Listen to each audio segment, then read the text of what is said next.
Amém. Bênção, glória a Deus. Abre então sua Bíblia em 2 Timóteo, capítulo 4, por gentileza.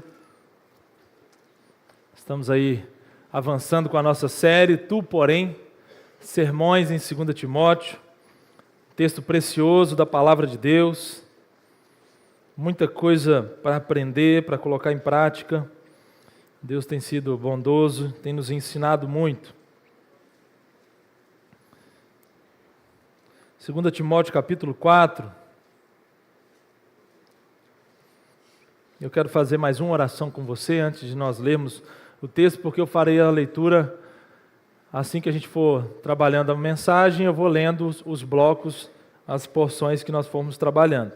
Então vamos fazer mais uma oração nessa hora, pedindo a Deus que fale conosco. Faça aí a sua oração pedindo ao Senhor que fale através da palavra dEle a você, tirando toda distração. Em nome de Jesus. Querido Deus, fala conosco através da Tua palavra. É em 2 Timóteo que o Senhor nos ensina de forma tão clara que a Tua palavra é inspirada, útil para o ensino, para a repreensão, para a correção, para a admoestação, a fim de nos preparar para toda boa obra. Por isso, Deus, fala conosco nessa manhã, prepara-nos para a missão do Senhor para as nossas vidas, dá-nos clareza e entendimento para que possamos aprender mais de Ti. Oramos em nome de Jesus. Amém. Meus irmãos, essa é a última carta do apóstolo Paulo. E o fim da vida do apóstolo Paulo não é muito parecido com aqueles finais de historinhas infantis, que depois de um certo perigo, alguém vira e fala assim, e eles foram felizes para sempre. Quem dera, irmãos, que a vida fosse essa maravilha que muitas vezes nós esperamos. Quem dera que a vida fosse essa tranquilidade que muitas vezes a gente espera que ela seja. Pelo contrário, a vida é mais parecida com um combate. É mais parecida com um combate. Se você voltar os seus olhos aí para os versos números 6, 7, 8, principalmente o verso 7, olha o que o apóstolo Paulo diz. Combati o bom combate. Então, peraí. A vida cristã se assemelha muito mais a um combate do que uma colônia de férias. A vida cristã se assemelha muito mais a uma guerra do que a uma vida tranquila. Mas com isso, queridos, eu não estou querendo trazer para nós aqui nessa manhã uma visão negativa da vida, uma visão pessimista da vida. Ao contrário disso, seria ideal que nós chegássemos a uma visão madura da vida. A vida tem muitas alegrias, a caminhada cristã é cheia de alegrias, cheia de coisas boas que o Senhor nos presenteia constantemente. A gente não pode se tornar amargo, mas também é verdade que uma visão madura sobre o cristianismo, sobre a caminhada com Deus, vai nos preparar para os desafios e para as dificuldades. Então, querido, a intenção de Paulo ao falar para Timóteo algumas coisas é simplesmente que ele seja mais maduro. A intenção de Deus nos dá a oportunidade de aprender na sua palavra é para que a gente se torne mais maduro, jamais pessimista, jamais negativos ao extremo, mas para que a gente saiba que existem alegrias e tristezas na caminhada cristã. Existem alegrias e tristezas na vida comunitária, dentro da igreja. Essa é a visão madura que eu e você precisamos ter, amém? É assim que você precisa enxergar a realidade. Não existe final tão feliz, não existe vida tão tranquila, não existe algo que vida só com facilidades ou coisas acontecendo tudo certo, tudo do jeito que a gente planeja, não. Pelo contrário, o apóstolo Paulo vai mostrar para nós que muitas das vezes a gente é surpreendido por desafios e dificuldades. Mas ele tem uma convicção, eu combati o bom combate. Eu entrei na arena, eu lutei, eu fui desafiado em muitos aspectos, mas eu não esmoreci. Eu não desanimei. E ele começa então a citar alguns nomes, e eu quero passar por esses nomes brevemente, porque eu acredito que esses nomes que Paulo cita, a partir do verso 9 em diante do capítulo 4, eles podem nos ensinar algumas coisas.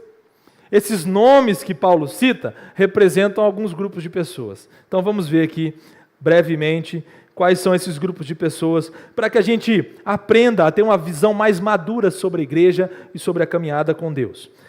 Ele começa assim, no verso 9 do capítulo 4. Procura vir ter comigo depressa, porque Demas, ele vai justificar o que ele falou antes, porque Demas, tendo amado o presente século, me abandonou e se foi para Tessalônica. Demas é o primeiro nome que Paulo vai citar nesse bloco. Ele vai dizer, olha, Timóteo, vem ter comigo depressa, porque Demas foi para Tessalônica. Ele amou o mundo.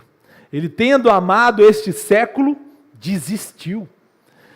Demas representa, irmãos, para nós aqui, na nossa pregação, aqui nessa mensagem, nessa reflexão, aqueles que não estão mais no nosso meio.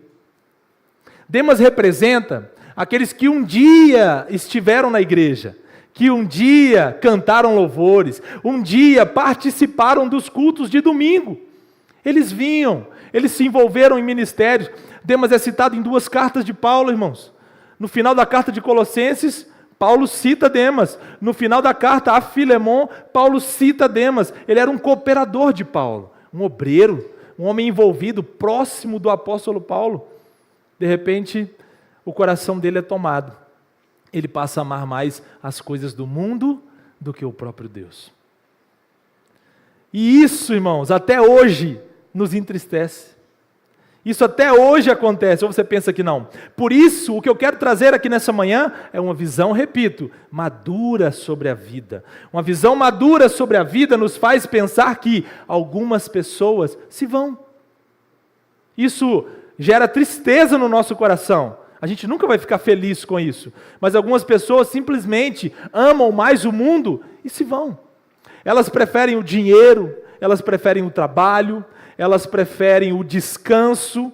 Quantas vezes a gente fala assim, querido, por que você sumiu? O que aconteceu? E às vezes a pessoa fala assim, eu estou trabalhando muito, eu estou muito cansado, minha vida está muito corrida, não estou tendo tempo. Não estou tendo tempo, pastor, para ir na igreja, não estou tendo tempo para essas coisas, não dá.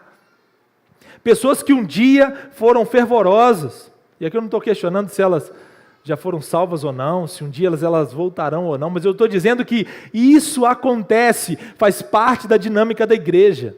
Se aconteceu na realidade onde o apóstolo Paulo era o líder, por que esperamos que não aconteça conosco? E digo mais, pergunto mais, por que ficamos tão frustrados e tão desanimados quando isso acontece? Porque talvez não tenhamos a maturidade para entender que desde sempre isso aconteceu. Desde sempre. Iremos entristecer, mas nunca desanimar. Por quê? Porque algumas pessoas, de fato, amarão mais o mundo do que a Deus. Nem todo mundo que está na igreja visível é verdadeiramente transformado. Nem todo mundo que participa da igreja perseverará até o final. Essa é uma realidade. E a nossa visão madura precisa nos fazer entender, ainda que outros saiam, ainda que outros abandonem, ainda que outros escolham mais as coisas do mundo do que as coisas de Deus, eu não vou escolher. Então tome cuidado, querido. Eu e você precisamos tomar cuidado, para que nós não venhamos a ser como Demas. Andou assim com Paulo, andou assim com grandes homens de Deus, próximo de pastores, assumiram cargos de liderança, mas foram se distanciando. Já diz uma frase antiga que ninguém tropeça numa montanha. Ninguém tropeça numa montanha. São pequenos movimentos de distanciamento que vão nos tirando da rota, até que a gente esteja numa situação onde a gente ama mais as coisas de fora do que as coisas de Deus. Tomemos esse cuidado, irmãos. E não fiquemos tão desanimados quando isso acontecer. Não fiquemos tão frustrados. Meu Deus, por quê? Meu Deus, o que é isso? Sabe o que é isso? Isso é a rota soberana de Deus conduzindo a igreja. Sempre foi assim. Sempre foi assim.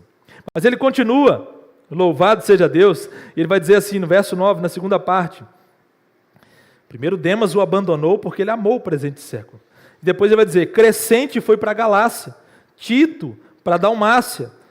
O verso 12 dá um salto breve aí, que vai dizer assim, quanto a Tíquico, mandei-o até Éfeso. Então ele manda Crescente para a Galácia, ele manda Tito para a Dalmácia, E Tíquico vai para Éfeso, para que Paulo consiga receber a visita de Timóteo, porque era em Éfeso que Timóteo estava. Então ele manda um obreiro para lá e fala: Timóteo, vem porque ele vai te render aí. Possivelmente é isso que acontece. E esses, Crescente, Tito e Tíquico, esses nomes diferentes, estranhos ao nosso, à nossa cultura, eles representam, queridos, aqueles que se vão também, mas que se vão por uma boa causa. Aqui é um segundo grupo interessante, e esse segundo grupo é formado por aqueles que entendem a missão de Deus. Eles também partem, eles também saem de perto de nós, eles não estão mais no nosso meio. Um dia estiveram, um dia a gente estava no mesmo GD, um dia a gente estava no mesmo ministério, na mesma igreja, mas eles entenderam o chamado de Deus. E eles entenderam assim: olha, Deus está me chamando para outro lugar. Existem outras pessoas que precisam conhecer desse evangelho, eu estou indo.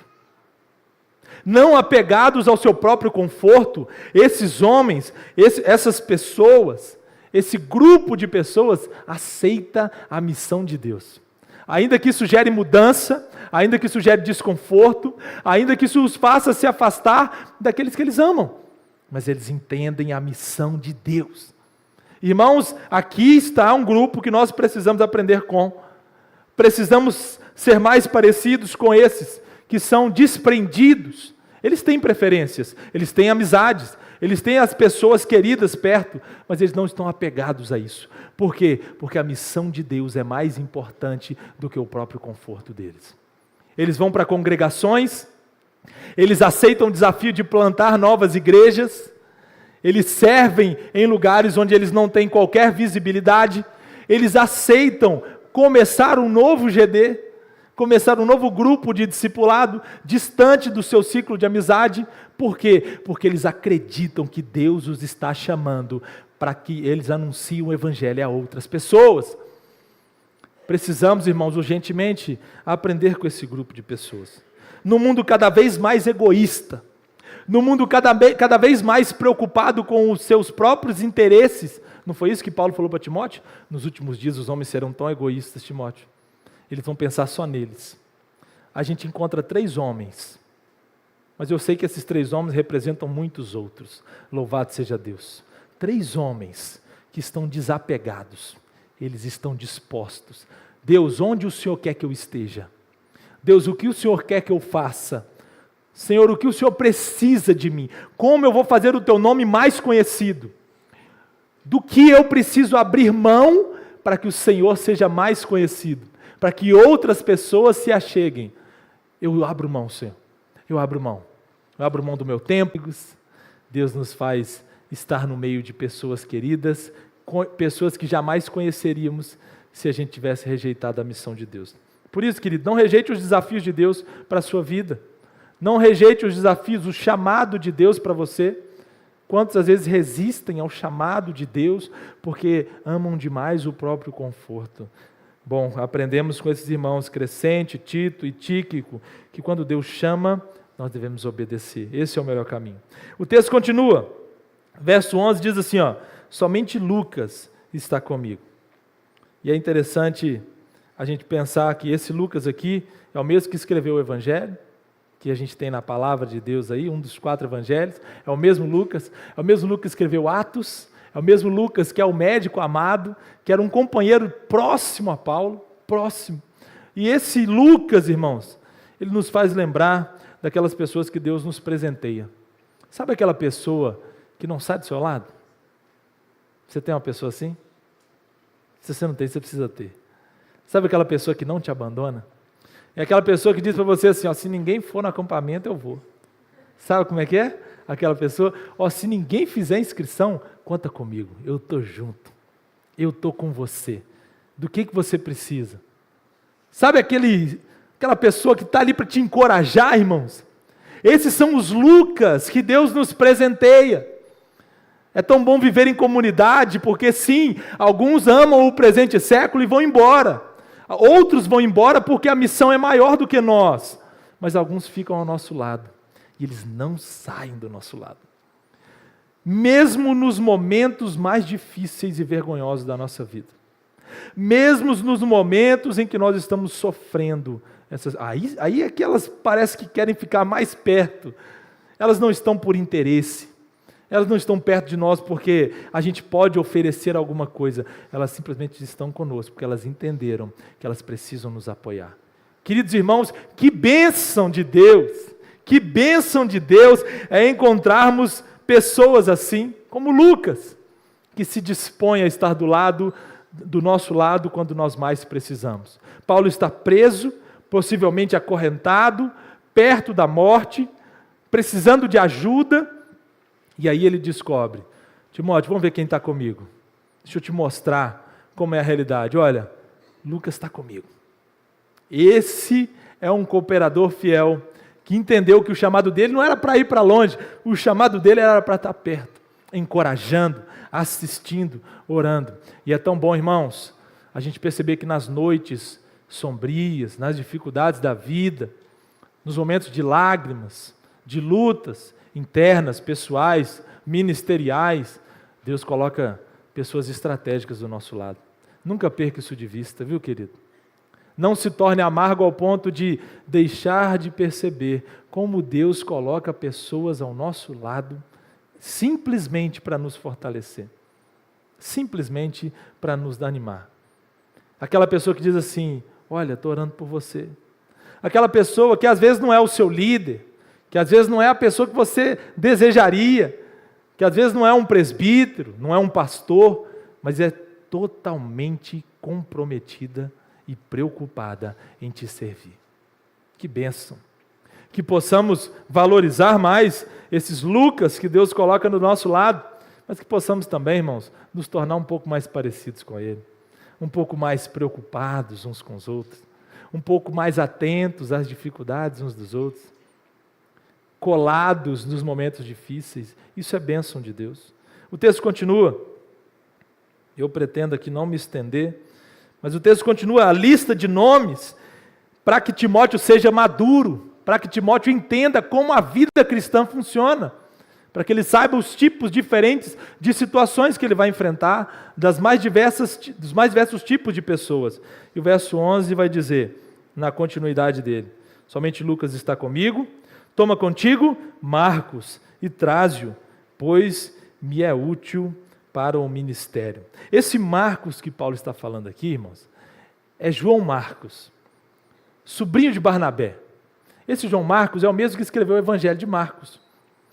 Quando você vai lá em Atos capítulo 15, você vai ver um relato que diz assim, que João Marcos ficou pelo caminho. No momento em que eles estavam lá, Paulo e Barnabé, fazendo a missão, João Marcos provavelmente ficou doente, alguma coisa assim, alguma dificuldade o alcançou, e ele falou assim: não vou continuar, não dá para mim, estou fora, esse negócio de ser missionário é difícil demais, eu não vou conseguir. E ele sai, e quando ele sai, Paulo e Barnabé continuam, mas num determinado momento Barnabé fala assim: Paulo, eu quero levar João Marcos de novo comigo. Paulo vira para Barnabé e fala assim: de jeito nenhum. E eu imagino Paulo brabo, porque o texto vai dizer que eles tiveram tal desavença, que foi cada um para um lado. E eu imagino Paulo assim: de jeito nenhum, esse pessoal que desiste, já viu aquelas pessoas que falam assim, esses jovens de hoje em dia, já viu? Esse tipo de gente, cuidado. Tem verdade, mas às vezes é só que esses jovens de hoje em dia, eles não aguentam nada, eles são fracos demais, que não sei o quê. Eu imagino Paulo assim, irmãos, com boa intenção, ele está falando com boa intenção. Paulo é zeloso pela obra de Deus, não tem nada mais sério para Paulo do que o Evangelho. Ele entregou tudo pelo Evangelho, e ele vê um jovem que olhou para trás. Você não é digno, esse menino não é digno de andar comigo. Ele olhou para trás. Quem olha para trás errou comigo, acabou. Você tem uma chance comigo. E às vezes a gente é assim, né? Nossa, Deus tem falado tanto comigo, irmãos. Eu preciso aprender demais. Eu preciso ser um pouquinho mais paciente com as pessoas. Eu preciso ser um pouquinho mais longânimo com elas. Eu preciso dar uma segunda chance, às vezes uma terceira, andar mais uma milha, outra, porque é isso que Deus nos ensina. Que interessante, o mesmo jovem que Paulo falou assim, esse não anda comigo, Timóteo, traz ele porque ele é útil para mim, traz esse menino porque eu preciso dele do meu lado. Irmãos, que coisa maravilhosa, é Deus trabalhando no fator tempo.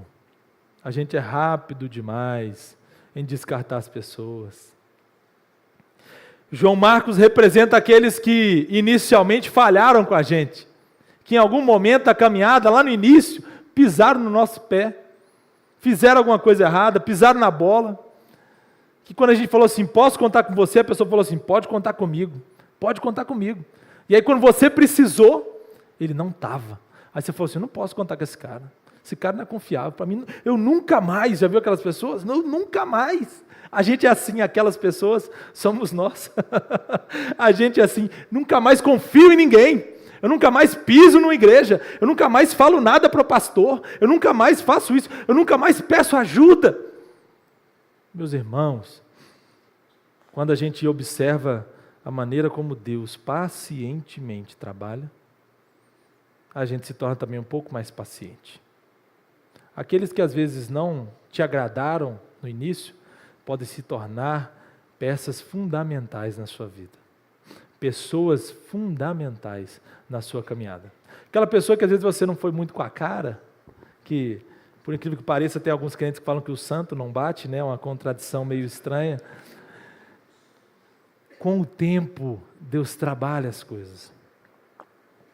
E faz aquele que parecia fraco, aquele que parecia duvidoso, aquele que parecia desinteressado, aquele que parecia muito distante, longe da visão, longe do propósito, Deus traz para perto, inclusive para mostrar para nós que a gente não sabe de quase nada. Talvez a gente precise ser um pouquinho mais paciente, para que esses João Marcos sejam moldados.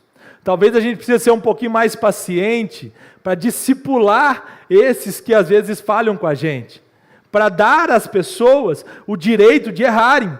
Uma igreja madura, um crente maduro, não descarta as pessoas no primeiro erro, porque Deus não faz isso com a gente, irmãos.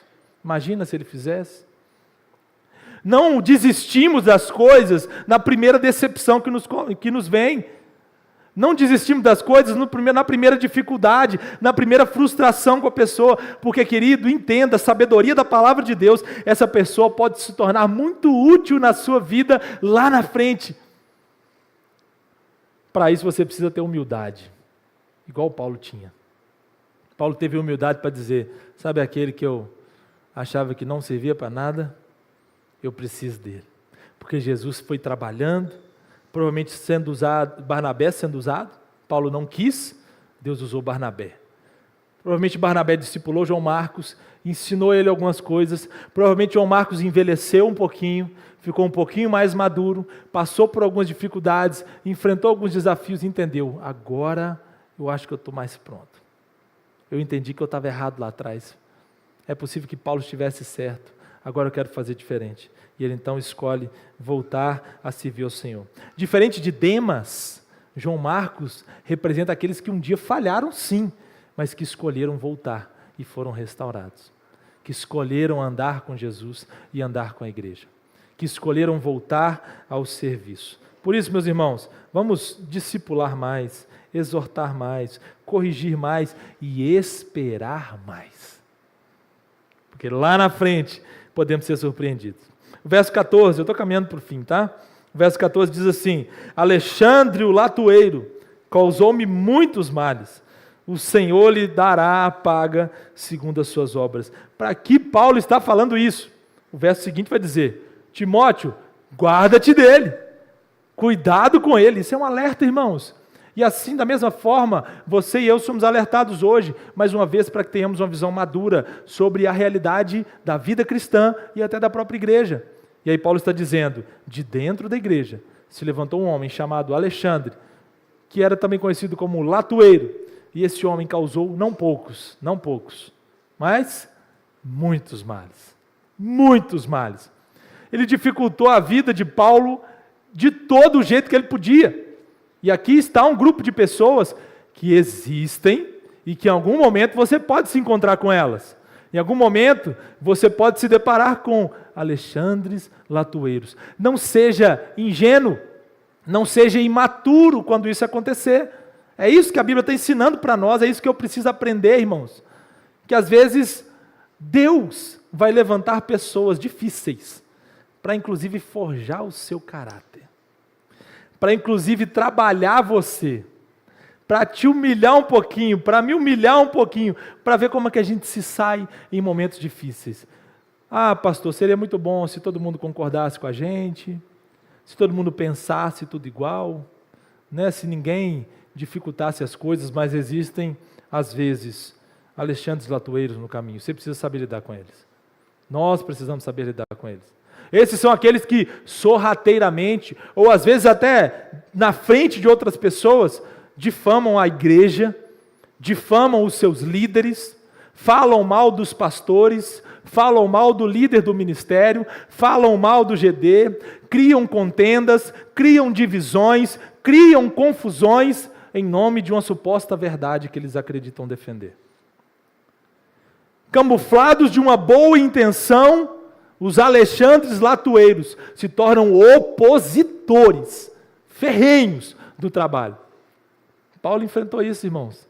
Por que você e eu não enfrentaríamos? Pastor, vou desistir, eu vou sair desse negócio, Deus me livre, vou sair desse ministério. Não, querido. O apóstolo Paulo tinha uma convicção que dava paz para ele, no meio desse turbilhão de coisas. Qual que era? Deus vai retribuir segundo as suas obras. Quem vai finalizar a situação? Deus. Deus vai finalizar a situação. Então, um pouco mais de paz. A gente tem um senso de justiça muito aflorado algumas vezes, mas quando a gente olha para a realidade de Paulo, ele tem uma convicção muito forte: Deus vai cuidar disso aí. Se a salvação não é pelas obras, e de fato não é, a condenação e o juízo de Deus é pelas obras. É pelas obras. E ninguém vai receber juízo de Deus sem merecer.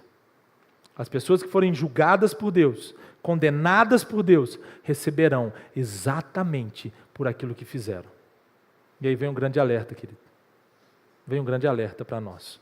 Que nós não sejamos desses que criticam, que dividem, que geram confusões, que geram contendas, que geram problemas. Que nós não sejamos desses. Porque se formos assim, é bem provável que um dia o Senhor irá nos condenar de acordo com o que fizemos. E se um dia você se encontrar com alguém assim, se você se encontrar com alguém que se levantar contra você, esteja em paz, ore ao Senhor, peça a Deus que te dê sabedoria para saber lidar com isso. De fato não é algo fácil, mas faz parte. Não podemos ser imaturos quanto a isso. O verso 17, e eu concluo, vai dizer o seguinte: Paulo está dizendo, olha, na minha primeira defesa, no verso 16, ninguém foi ao meu favor. No verso 17 ele diz assim: mas o Senhor me assistiu e me revestiu de forças, para que por meu intermédio a pregação fosse plenamente cumprida. E eu concluo, irmãos, falando sobre a melhor pessoa que eu e você poderíamos ter por perto.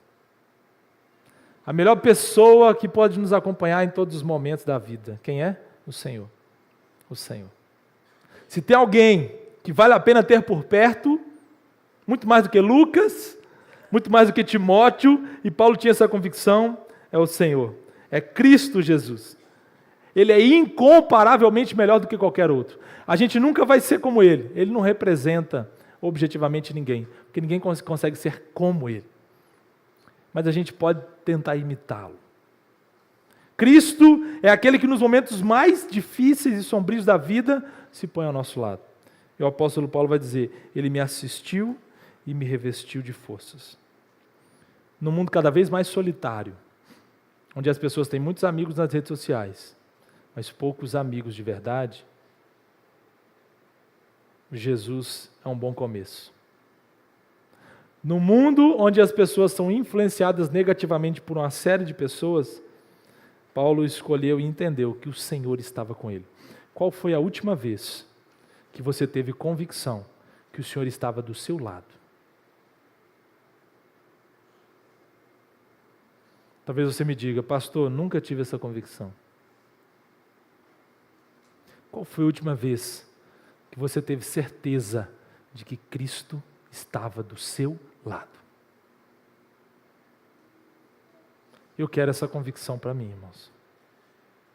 Porque é exatamente isso que Ele faz com os seus. É exatamente isso que acontece na nossa vida. quando temos Cristo caminhando conosco, ou quando nós escolhemos e entendemos que somos chamados a caminhar com Ele. Nos momentos mais difíceis, vem a convicção: Jesus está do meu lado. Deus está aqui. Irmãos, não tem nada mais reconfortante. Paulo olha, ele está na sua defesa, ele está diante de um tribunal que o está acusando. Na primeira defesa, ele olha, eu estou vendo aqui vários rostos conhecidos aqui, ó. Vários, a maioria. Paulo olha e não vê nenhum. Não tem um rosto que ele fala assim, ó, aquele ali eu conheço. Aquele ali trabalhou comigo. Ó, o irmão lá da igreja. Ô irmão, como é que tá? Obrigado por ter vindo, me dá uma força, viu? Fiquei mais feliz aqui agora. Paulo não vê ninguém, irmãos. Não tem ninguém com ele. Ninguém. Sozinho. Às vezes acontece. E aí? Estou só desamparado. Nunca. O crente nunca está totalmente só. Porque ainda que Lucas não esteja lá por algum motivo, dessa vez, tem uma pessoa que faz total diferença. O Senhor estava com ele. Vamos buscar essa presença de Deus? Vamos buscar essa convicção. Deus, anda comigo. Jesus, eu quero ter a convicção de que o Senhor está segurando na minha mão nos momentos difíceis, de que o Senhor é comigo. A fala de Paulo é exatamente essa, olha, muitos não vieram, mas Jesus estava lá. Não é uma reclamação de Paulo, é exatamente mostrando para Timóteo, mais uma vez, seja maduro, Timóteo, porque quando você se sentir sozinho, Jesus sempre estará com você. Jesus sempre estará ao seu lado. Jesus sempre vai te dar forças. E o verso 18 termina assim: o Senhor me livrará também de toda obra maligna e me levará salvo para o seu reino celestial. A Ele glória pelos séculos dos séculos. Amém. Paulo tinha a convicção de que até a morte seria, na verdade, um presente de Deus para que ele fosse conduzido ao Senhor. Conduzido. Deus me levará. É como se Paulo tivesse a convicção de que Deus o pegaria pela mão. Paulo, vem meu filho. Ele me levará até o seu reino celestial. Se temos Cristo em nós, irmãos, temos maturidade para enfrentar os desafios desse mundo. A gente sabe que alguns são demas, alguns se vão, outros se vão porque precisam ir fazer a missão, outros ficam ao nosso lado e eles não saem do nosso lado. Outros no início não eram tão bons, mas na caminhada se tornam. Outros se levantam para se opor, para dificultar, para dividir. Mas tem um que, acima de todos, cuida da gente, nos assiste, nos fortalece e nos conduzirá ao seu reino celestial, até o dia que nós pisarmos na Canaã celestial. Lá, meu irmão, você será feliz para sempre. Lá as histórias infantis encontrarão o ápice da revelação de Deus. Se aqui não existe essa felicidade para sempre, na eternidade existe. Por isso, vale a pena andar com Jesus. Vale a pena saber que Jesus anda com você aqui hoje. E um dia você andará com Ele na eternidade. Amém?